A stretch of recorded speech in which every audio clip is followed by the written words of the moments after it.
Church History Hidden and Distorted. Episode 5, Joseph Smith Jr.'s Moroni Cipher. Welcome to the Hidden and Distorted History of the Church series, where we will be looking at the historical aspects of the Church of Jesus Christ of Latter-day Saints, also known as the Mormons. In this series, I will try and inform those unaware of the true facts of Mormon history. Last week, we took a look at Joseph Smith Jr. and 4 accounts of his claimed first vision and how they differed from one another. This week, I will go over the claimed visitation of the character known as Moroni and issues with this account. Part 1. In September of 1823, 3 years after his alleged first vision, Joseph Smith made another extraordinary claim. This time, he asserted that a spirit had come to him while he was praying for further enlightenment while in his bedroom. Oliver Cowdery, someone we will meet in a later episode, had related the following to William W. Phelps in 1835. Steadily a light grew as though the house was filled with consuming and unquenchable fire. Smith claimed that this angel Moroni told him that the time was at hand for the gospel in all its fullness to be preached in power unto all nations, and Smith was to be an instrument in the hands of God in that work. We should take some issue here, as Smith never told us that there would be a restoration of the Christian gospel until the 1842 first vision account. If Smith indeed had this visitation with the alleged angel Moroni, why did he not mention it in the 1832, 1835, or the 1838 accounts? By 1842, the claimed first vision and the Moroni visitation had supposedly already taken place. Following the 1842 account, Smith was expecting God Jesus to restore the gospel, making Moroni's message seem consistent. However, it is inconsistent with the 3 previous accounts. Another issue we have is Smith stated that this angel Moroni visited him 3 times that night. Each time he said the light was as bright as the sun, and the angel's countenance like a bolt of lightning. If this were the case, how come none of Joseph's siblings were woken up after all the boys shared a room together in a very small home? Fair LDS, the apologetic branch of the LDS Church, simply states, God had the power to prevent Joseph's siblings from waking up during Moroni's visit. Genesis tells us that God caused a deep sleep to fall upon Adam, that the Doctrine and Covenants suggests that one needs to have their spirits quickened in order to perceive angels. And it is perfectly reasonable to assume that God simply kept them asleep. The only way to accept these explanations is if Smith had a dream rather than a visitation, which are different experiences. Dan Vogel and others suggest this was likely the first vision. Martin Harris told John A. Clark that it was after one of these night excursions that Joe, while he lay upon his bed, had a remarkable dream. An angel of God seemed to approach him, clad in celestial splendor. Joseph claimed that this angel Moroni visited him on the same date each year, September 21st. The church needed an explanation for why the Moroni vision happened on an occult date when spirits supposedly communicated with man and revealed treasures. They linked Rosh Hashanah, the Jewish New Year, to the vision, although this reasoning is flawed. Rosh Hashanah falls twice on September 21st between 1823 to 1827, and that is in 1824 and 1827.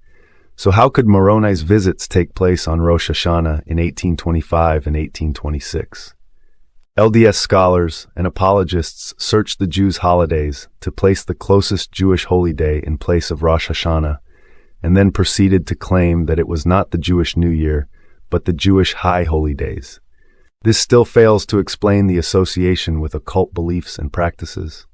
As shown, Rosh Hashanah only occurred in September 21st, 1824 and 1827, though Yom Kippur only occurred once between 1823 to 1827, and that was in 1825. In 1823, Yom Kippur fell between September 14th and 15th, a week before Smith's claim encounter with Moroni. Yom Kippur falls after Rosh Hashanah, and thus Rosh Hashanah fell on September 5th to 7th in 1823. What about 1826? The church omits covering this year, basically skipping over it. And why would that be? Rosh Hashanah fell between October 1st until the 3rd, with Yom Kippur on October 10th until the 11th. The year of 1826 cannot have the dates come even remotely close. And outside of 1823 and 1827, The other 2 years do not match up to a Jewish holy day on September 21st within our given time frame. Yet we do have our occult autumnal equinox's day of September 23rd, which never changes, unlike the Jewish holy days. Part 2. Another source of contention for the LDS Church is whether Smith was visited by Moroni or Nephi. Yes, Nephi. For LDS members and those learning about the Church, this is significant. In Lucy Mack Smith's book, Biographical Sketches of Joseph Smith the Prophet and His Progenitors for Many Generations, she wrote that Joseph related, "He called me by name, and said unto me that he was a messenger sent from the presence of God to me, and that his name was Nephi." Why would Joseph's mother relate that Smith said this? Well, because Joseph did say it, according to what he had his scribe W. Phelps write down. His hands were naked, and his arms also a little above the wrists. So also were his feet naked, as were his legs a little above the ankles. His head and neck were also bare. I could discover that he had no other clothing on, but this robe, as it was open, so that I could see into his bosom. Not only was his robe exceedingly white, but his whole person was glorious beyond description, and his countenance truly like lightning. The room was exceedingly light, but not so very bright as immediately around his person. When I first looked upon him I was afraid, but the fear soon left me. He called me by name and said unto me that he was a messenger sent from the presence of God to me, and that his name was Nephi. Did Joseph not state earlier that the room was as bright as the sun? How could it not be bright around the claimed personage of Nephi then? I'd argue Smith further embellished the account when he switched it from Nephi to Moroni. LDS apologists claim that there is only one source that says Joseph stated Nephi, not Moroni had visited him. Critics cite a variety of sources that repeat the Nephi identification. The key point to understand is that there is really only one source that claims the heavenly messenger was Nephi. The other sources which mention Nephi are merely citing this one source, thus perpetuating the error.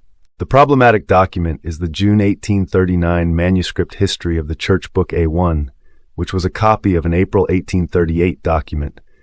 James Mulholland copied George W. Robinson's earlier text.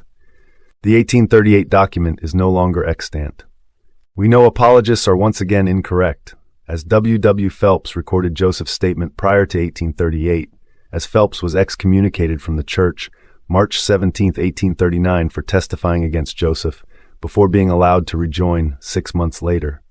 Phelps never did correct the statement of Moroni over Nephi in his account by Smith. Apostle Parley P. Pratt wrote in 1842 that, again, when we read the history of our beloved brother Joseph Smith, and of the glorious ministry and message of the angel Nephi, which has finally opened a new dispensation to man, and commenced a revolution in the moral, civil, and religious government of the world. Apologists argue that this comes after the above 1839 claim of an error on the original 1838 statement.